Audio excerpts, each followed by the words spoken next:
Hi everybody, and welcome to Everyday Manna Thanksgiving. Today we are going to be doing something that I recently have discovered that I have fallen in love with, how to cook my turkey deep fried. Now I have to admit I was a little bit apprehensive at first because all I've ever seen were the ones that are outside with the actual flame underneath a burner to heat up the oil in a big pot and it just overflowing. And I thought, I was a little scared of that. Then I found this, and this is an indoor turkey fryer. It's an electric turkey fryer. And I got it on Amazon, and I thought, okay, I'd like to try that. And let me tell you, this may be the only way I ever cook turkey again, because it is easy, quick, and delicious. It really was one of, if not the most juicy turkey breasts I have ever cooked. So that's what we're gonna do first today, because it takes, about 45 minutes. Now, what you have to do, and you do have to plan ahead a little bit, it takes this oil a good 30 minutes or more to heat up. You have a dial here that you can, now on mine, yours could be different, that you tell it what temperature you want yours to. And then what you need to do is make sure that your turkey is thawed completely, no ice, and that you have patted it dry. So in all the little cavities. Now you can cook, this particular one you can cook up to a 20-pound whole turkey. Today I'm just gonna do a turkey breast. So what you need to do is take your turkey breast after you've patted him dry. This has a removable basket, and I'm just going to put the turkey breast right there. Now this has a little lifter so that I can get the handle up for the basket because it's hot. And then what I like to do is take two little mitts, lift it off of the edges, and then slowly drop it down in the oil. And that's it. Shut that back up, time it for 45 minutes, and you will have the most delicious turkey breast. Now I need to wash my hands, that you have ever had. It really, really is delicious. Because I touched raw poultry, and anytime you touch raw meat of any kind, you need to make sure that you wash your hands thoroughly to avoid the cross-contamination. I did put an apron on because I don't want to get splattered from the oil. So he's just cooking away. Make sure it's at 325 degrees for mine. I really like that thing. And you're not just limited to turkey. If you were doing wings or fried chicken or something for a group, that would be the perfect fryer, deep fryer. So now let's get started on what is perhaps my favorite Thanksgiving dessert, and that is pumpkin pie. We're gonna make a homemade pumpkin pie. I have 3 eggs that I'm actually gonna lightly beat first, just, to kind of break them up. Then I'm gonna add in some light brown sugar and some regular granulated sugar, some salt, some pumpkin pie spice, and some heavy cream. About 1.5 cups of heavy cream. I love pumpkin pie. It really is probably my favorite Thanksgiving dessert. I mean, to me, you can't have Thanksgiving if you don't have pumpkin pie. I'd rather have the pie than the turkey, really. And then I always get the Libby's brand, and I like to put the whole can. This is a, 15-ounce can of pumpkin puree. Now, make sure when you are buying this that you don't get pumpkin pie mix, because they're side by side, and I've done it before, and then I've gotten home, I'm like, oh, I got the wrong thing. Make sure it's just the 100% pure pumpkin. And honestly, it is not worth your time and effort to get the pie pumpkins, cook them down, strain them. This is delicious. Just get the Libby's and call it done. All right, mix that in. We're making a custard.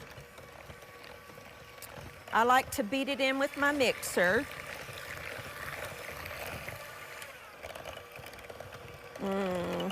Smells like Thanksgiving already.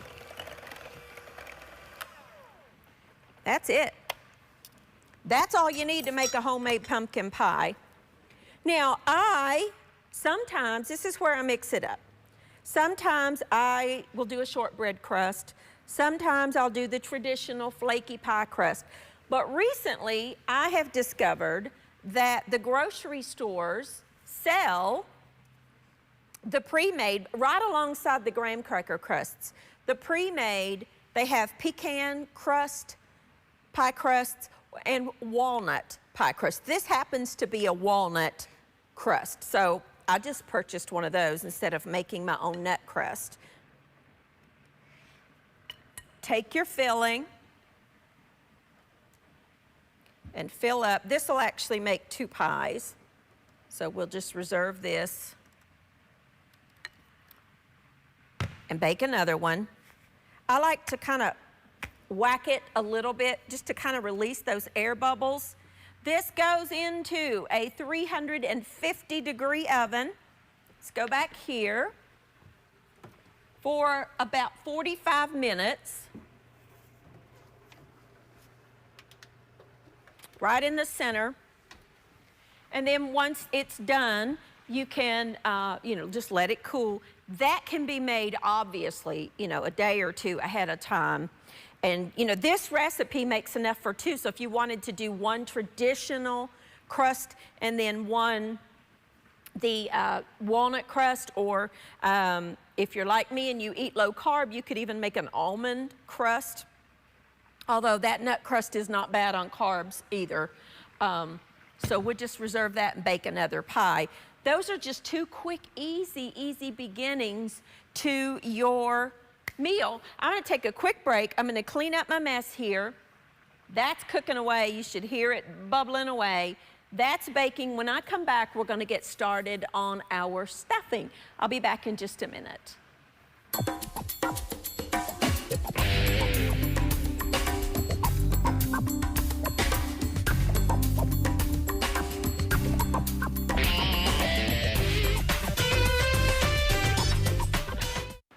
Alrighty, now our pie is in the oven, our turkey is cooking, and we're gonna make one of my favorite side dishes, and that's going to be a Brussels sprout side dish. Now, I have here some bacon that I am going to slice into bite-sized pieces, and I'm gonna go ahead and cook the bacon in my skillet. So let's get that cut up, fingers back. Just cut up your bacon. Put as much as you like. I've got like, 5 or 6 slices of bacon there. Always have my little thing handy. Put this in the sink. Wash my hands again because I touched that bacon. Okay, now, while that is sauteing, I want to show you something I found at the grocery store. Now, you don't find this all the time, but I was thinking, I bet a lot of you have never seen how Brussels sprouts grow. So I bought it. This is how your Brussels sprouts grow in the garden. Sometimes around Thanksgiving, Christmas, you will find them on the stalks in the grocery store. So I thought it was interesting, and I thought, it would be fun for you to see it. So this is how they grow. So what you need to do is take a little small paring knife and just cut them off from the stalk, or you can just buy, a pound of Brussels sprouts, or 2 pounds. If you're like me, you better cook 2 pounds because honestly, I love them. I know a lot of people aren't Brussels sprout fans, and I am convinced that the reason they're not Brussels sprout fans is that they have never had them the right way. So I'll do those in just a second. But that's all you do is just take your little paring knife and cut some of them off. You've already got the bottom trimmed. So what you want to do is take off any bruised or discolored leaves. Like this has some extra little leaves on there. I don't want those on, so I might need to trim them just a little closer. And then cut them in half, being very careful. You see this little thing right here? That is the core. And you want to make sure that you leave that intact and that you cut through that. So just cut right in the middle of that core. It's much like a little baby cabbage, and inside you'll see it has that rounded core, and that keeps all the leaves together. So do make sure that you leave that little core intact. And cut them in half, and then we rinse them.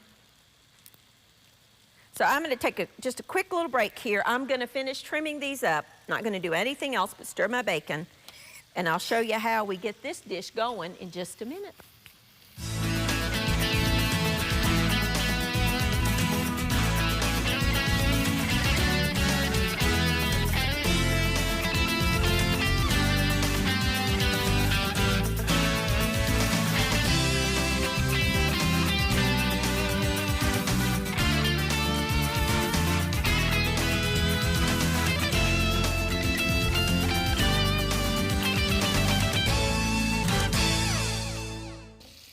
All right, now we cooked our bacon and just took it out of the skillet. I left the drippings in there, trimmed and washed the Brussels sprouts. Now, we need to add a shallot. This is a shallot, by the way, if you've never seen a shallot. If you don't have a shallot, or, you find them everywhere now, you can use a small onion. It would be fine, or even some green onions. Usually the shallots will have 2 lobes, 1, 2. I like to cut it in half. This is actually kind of a big shallot, but it's okay. And take off that papery skin. A shallot is a mild onion. I think it has a cross between an onion and a cross of onion and garlic. Just a tiny bit of that flavor in there. Lay it flat and then dice it. It is much more delicate than, say, an onion. So put that in there. Just gonna saute those shallots. I'm gonna cook this one too. Just get that papery skin off. Does make your eyes water just like an onion. Sometimes more than others. This one is definitely making my eyes water.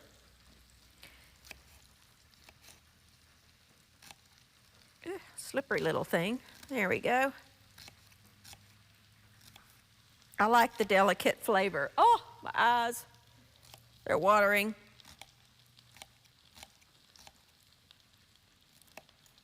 Goodness, whew. Get that in the bacon fat.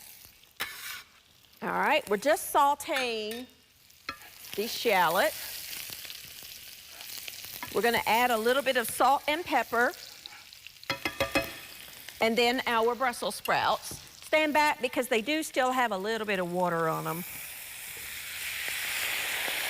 Obviously, you can buy a pound of Brussels sprouts in the grocery store. I'm gonna have to dry my eyes, excuse me. I'm crying. I'm just gonna kind of saute these for just a couple of minutes to soften them and get them a little bit browned up. I love these. And back to Brussels sprouts for just a second. Most people think they don't like them. And I think what has happened is most people have not had them prepared the correct way. If all you've ever known are Brussels sprouts that are boiled to death, you won't like them. I can't stand them like that. But if you've ever had a roasted Brussels sprout, you can do this very thing. You could transfer that right now to a lined baking dish, turn the cut sides down, sprinkle it with a little bit more kosher salt, pop them in a 425-degree oven. Fabulous. For about 15, 20 minutes until they get just a little bit browned on those edges. Delicious. Or you can shred them and quickly saute them. Delicious. Or you can do what I'm gonna do, and that's make a Brussels sprout cheesy casserole, because, you know, it is, let's go to the refrigerator. It is Thanksgiving. We're busy with lots and lots of different recipes and timing. So we need things that are easier and don't require a lot of attention. Now I have here some white cheddar cheese because I like the look of the white cheddar with it. If you don't have white cheddar, you can find it everywhere, but if you don't have the white cheddar, you can substitute yellow or Colby or Monterey. You can put any kind of cheese that you want to in this dish. I just personally prefer the white cheddar. And I'm doing it on a plate to make it easier. And I'm just grating it on the box grater, the large holes, because I can't find shredded white cheddar much anywhere. And honestly, I really do like the flavor of cheeses better that I shred myself, but sometimes it's just more convenient to do the other. You'll need about a cup. Need a little more. It's chilled, but it's still crumbly. That's fine. That'll make some great snacking later. Just letting those saute.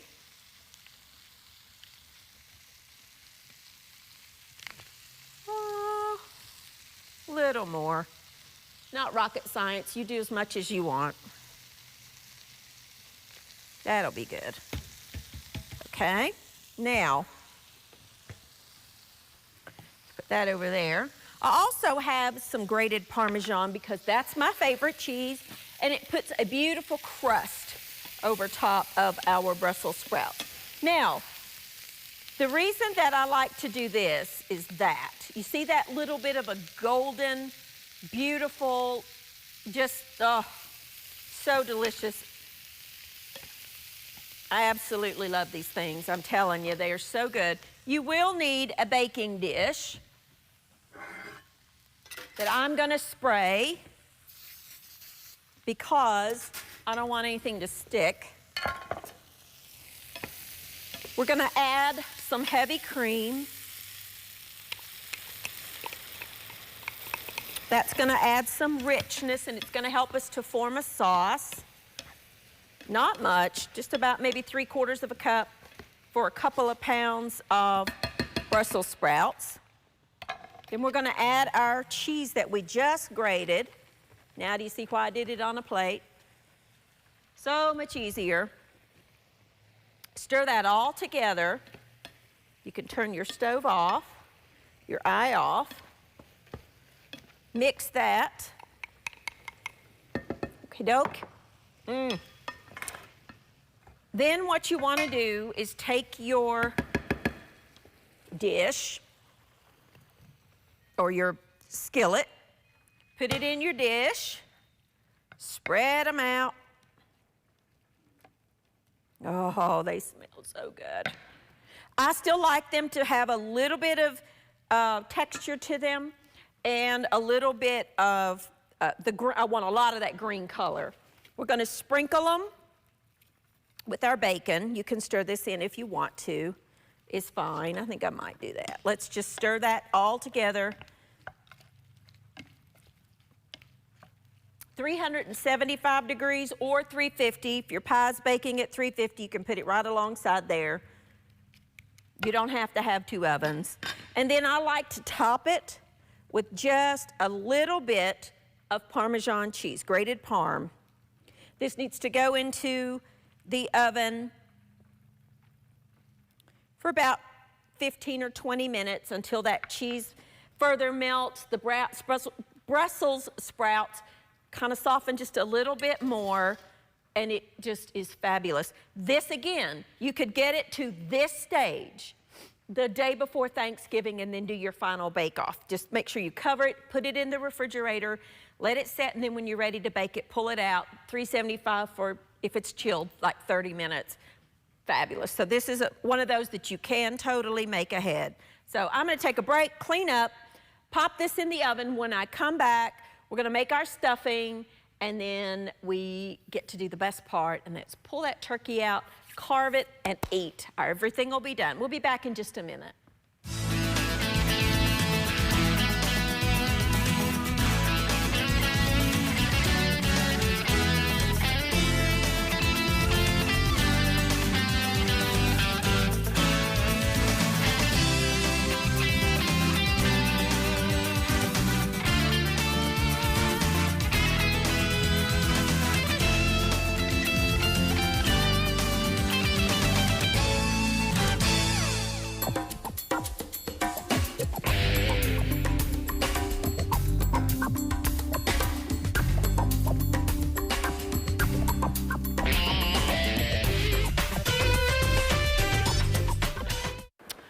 Alrighty, now we're going to make our stuffing.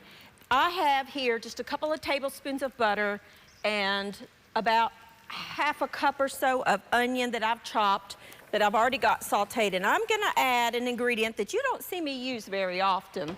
That's mushrooms. But this is going to be a mushroom stuffing. So I just bought pre-sliced white buttons, because, you know, it's Thanksgiving and we're busy and we do not need to have a bunch of stuff to do the day of Thanksgiving. So pre-chopped all the way. If you want to chop your own, go right ahead. That's fine. I think I'm going to add a little bit more butter just to kind of add a little more flavor. And mushrooms do absorb most of the liquid there. So let's get that going. And we're going to add a little bit of, I'm adding thyme and rosemary. If you want to add some sage, you can. And some salt and pepper. And some freshly chopped parsley. Flat leaf Italian parsley. Fresh. It adds that something to it. Let's get that all stirred in together. We really just want those mushrooms to soften. That's what we're doing here.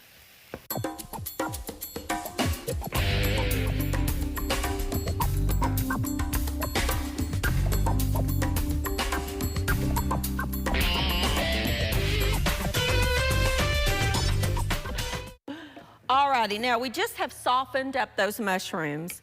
I have here just a bag of the herbed breadcrumb mixture that you can buy this time of year, or really any time of the year. I'm going to add my mushroom mixture to this.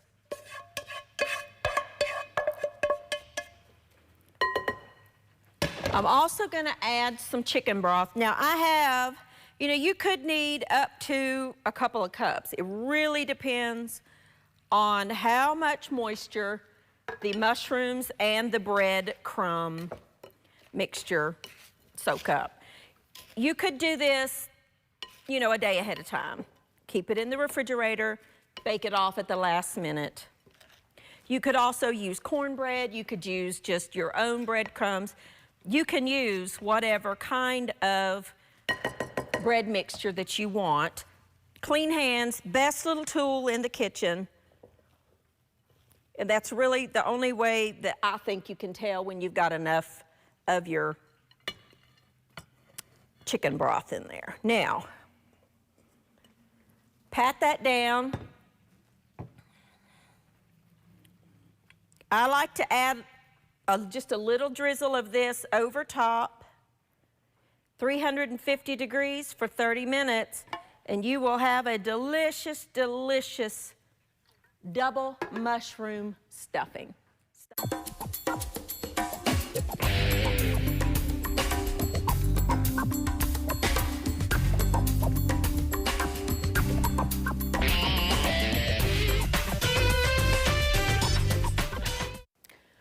Alrighty, we are back, and I'm telling you, you know, if you wanted to add some mashed potatoes or mashed cauliflower or some sweet potatoes and cranberry sauce, you've got your spread right here. And honestly, if you deep fry that turkey, at least the breast, it takes 45 minutes.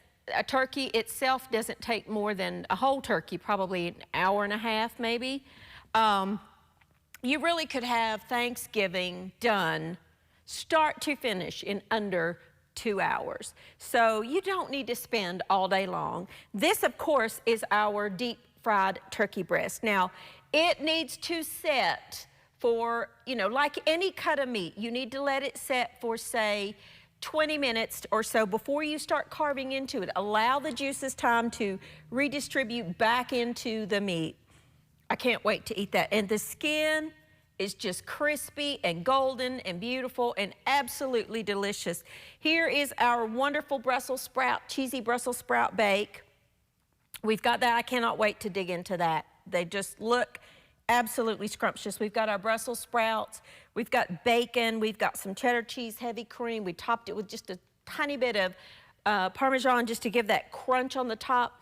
Here is our double mushroom stuffing that we made with some sauteed onions, lots of mushrooms, some breadcrumbs, some heavy, just some chicken broth, some spices. Now I used thyme and rosemary, salt and pepper, but if you wanted to use poultry season or some sage, add some sage to that, you can. You can